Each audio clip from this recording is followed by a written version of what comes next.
Hey everyone, welcome back to my channel. In this video I want to talk about all the major changes that Concourse Blade had in the past few seasons. So if there are any returning players that are coming for season 17, it's gonna be useful to watch.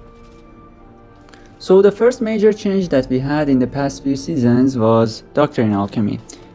If you press X and go to Doctrine Alchemy tab, you can see this is a new thing in the game, and the way it works is that you can put the doctrines that you don't want, and or you have like a lot of the same doctrines, you can put them here, and when you put 8 of them here and fill these empty slots, you can begin process, and you will get randomly a new doctrine, or you will get a wisdom, either uncommon or rare or epic wisdom. These wisdoms are basically blank doctrines, so you can only use them here. You can't use them for units. They only work here. For example, I'm going to show this. You can put either here, either these ones, or some random doctrines that you don't want to use, and begin process. Let's see what we're gonna get. So we were kind of lucky and we got a javelin doctrine. You may get one of these even if you put like full blue doctrines here. You may get blank blue or blank epic. You don't always get one of these doctrines that you can use them on the units. Also, there is one item called Pure Wisdom. If you put Pure Wisdom here, like, let me show you. First, you have to fill these slots. You can see the percentages of what you may get. But if you press to use a Pure Wisdom, it will double the chance, as you can see. So if you use Pure Wisdom here, you won't get like one of these anymore, and the percentage for something better will go up. If instead of blue doctrines it was more epic doctrines, let me show you. You can see the percentages again change. So you have to kind of play with these, and also when this bar is reached to the maximum, it's guaranteed that it will give you one of these doctrines that is the max. Like, as you can see, it's level 3, level 4 and level 5. When it's full, you will get one random level 5 doctrine. Another big change that we had in the previous season was Reforge system. So previously, when the endurance of your gear had dropped to the point that you couldn't repair it anymore, you had to recondition it, and you had to go to armor to do that. But now it's changed. If you go to armor, you can see Artificer's Forge. When you press on it, you can see it's changed, and instead of reconditioning, it's forging or reforging. And the good thing about reforging is that you can lock one of your stats. So for example, I can lock my strength for my longsword, and this will stay the same. It might drop to epic, great, or it might get again legendary, but this stat won't change. Everything else might change, but this one will stay the same. So if you have like leadership on your gear, you can lock them and start reforging. So you might get better stats and you will have better armor this way. I have reforged all my gear, as you can see.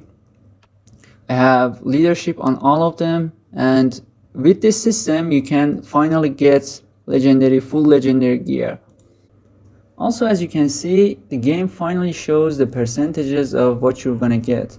So for example, for this weapon, there is a 7% chance it's going to be legendary if I start reforging.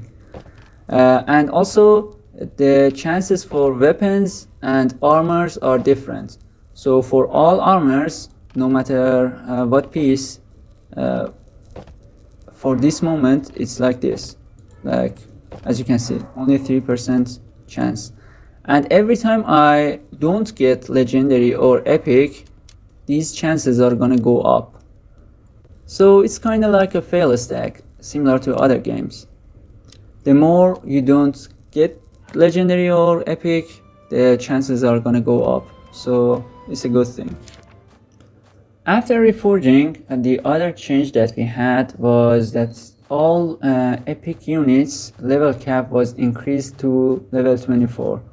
I haven't leveled up these units yet, so don't mind these. But every epic unit level cap has increased to level 24.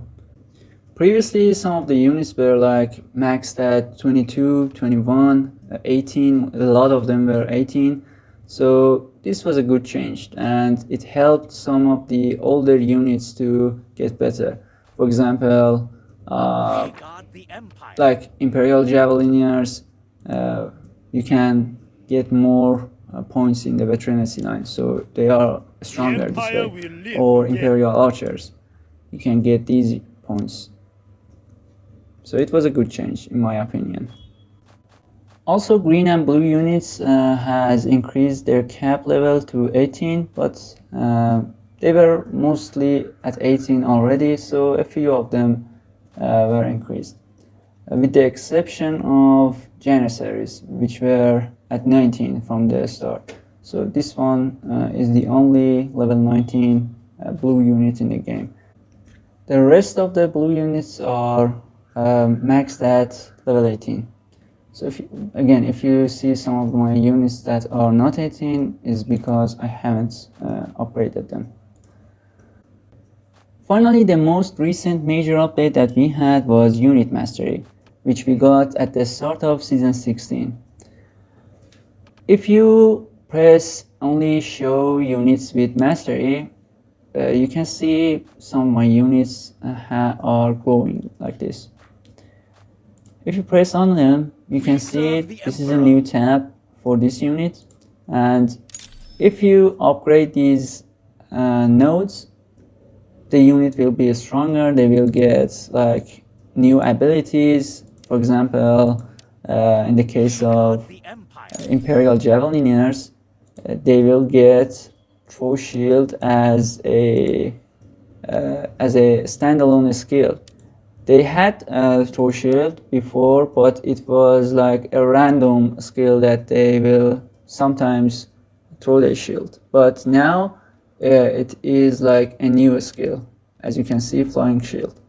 So they will throw their shield like Captain America, and they will do some damage. It actually is really good for this unit if you use this.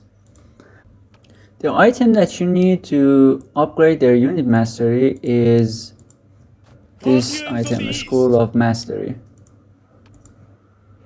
as you can see. The way you can farm them is if you press J and go to PvE tab, you can see there is Mastery Commander, and you can do them in under 1 minute. I have some videos about this, the fastest way you can do this. I've done them in 50 seconds, some other people even faster, like 45 seconds. So this won't take that much time, and you will get around 5 to 6 of these green School of Mastery, and you can exchange these green ones from, if you press O and go to Mastery School Exchange, you can exchange 5 of these to 1 blue one, as you can see here. Also, you can buy them straight from Honor Store. As you can see, 3,000 for every blue one and 450 for green ones. So I'm gonna buy like 5 of these for now. Also, there is a weekly limit to buy these ones, so keep that in mind. One more thing worth mentioning about the units with unit mastery is that not all the units have unit mastery currently, so the devs will release unit masteries every few weeks. So this way all the players can keep up with the unit mastery if they want to upgrade them. So keep an eye on the patch notes. They will say which units are going to get unit mastery, like for the next patch every few weeks. By the way, only units from unit tree will get unit mastery, so keep that in mind. The units from seasonal unit won't get any unit mastery, at least for now. They don't have any plans for them. And finally, we also had some smaller change, like changes to leadership for different units. As you can see, Where there is blood, there is they have reduced the leadership for most of the legendary units, especially the ones that people don't use. So for example, Tertio is now at 280 leadership, which is crazy. Like Pavis Crossbowman, it was around 315 or 320, I don't remember exactly, but now it's at 280 leadership. So again, in my opinion, it's a good change, so we can use more of these units, especially if you have high leadership on your gear. So for example, let me show you my warband. As you can see, you can bring a lot of units with yourself now. Like, you can try different builds depending on your leadership. So again, in my opinion, it's a good change.